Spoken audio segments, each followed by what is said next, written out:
கிளாஸ்ல நான் 15வது வாரேன். நான் 15வது வாரேன்னா எனக்கு முன்னுக்கு இருக்க அந்த 14 பிள்ளைகளும் அதுல பாதி பிள்ளைய இளவல் செஞ்சு பாதி பிள்ளைய இளவல் செய்யறது. அவங்களே கேட்டாரு, நாங்க படிச்சவனு இல்லை, நாங்களே படிச்சாம நீ எதுக்குண்டா படிச்ச போற அப்படின்னு சொல்லி கேட்டேன். அப்ப நான் அந்த இடத்துல யோசனை பண்ணேன், எல்லாராலையும் வெற்றி பெறலுமா, எல்லாராலையும் வெற்றி பெறல, எல்லாராலையும் சாதிச்சது, எல்லாராலையும் வெற்றி பெறல.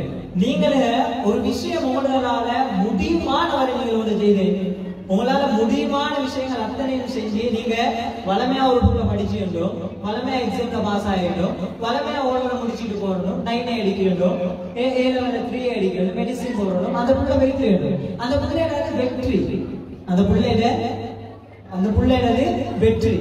அதே அந்த இடத்துக்கு போகிறதுக்கும் தகுதி இல்லாமல், ஒரு கல்வி தராதரம் இல்லாமல், ஒரு குடும்ப சூழல் இல்லாமல், நான் படிக்கவே வேணும், ஆனால் அதை விட வேலை செய்யவே வேணும், நான் தொழில் செய்யவே வேணும், என் குடும்பத்தை பார்க்கவே வேணும், ஆனால் படிக்கவே வேணும். இப்படி ஒரு கட்டத்துல நீங்களே சிந்திச்சு நேரா அப்படியான ஒரு சூழல்ல இருந்து நீங்களே படிச்ச ஒரு விஷயம் செஞ்சனா அது வெற்றி. நீங்க ஒவ்வொரு நாளைக்கு ஒரு பிள்ளை சாதாரணமா இருந்து பேக போட்டு ஒரு பிள்ளை வந்து ஸ்கூலுக்கு வந்து படிச்சுட்டு போறோம். அதே ஒரு பிள்ளை வேலை கிளம்பி இடியாப்பத்தை வைத்துட்டு கடையில வைத்துட்டு பேக்கரிக்கு சாமான போட்டு ரொட்டி கடையில வைத்துட்டு கடையில போற பாப்பாக்கு வலை எடுத்து கொடுத்துட்டு அப்படி செஞ்சு ஸ்கூலுக்கு போறோம் ஒரு பிள்ளை. அந்த பிள்ளை சாதனையான சாதனையில பெருசி சிரிச்சின்னு சொல்லி ஒன்று. அதே சூழ்நிலை இருக்கிய உன்னோட 4 பேர் இருக்கும்.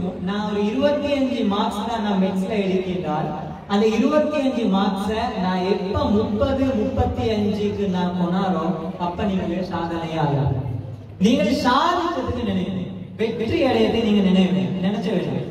சாதிச்சோம்னு சொல்லி நீங்க ஊறி போகணும். நீங்க சாதிச்சோம்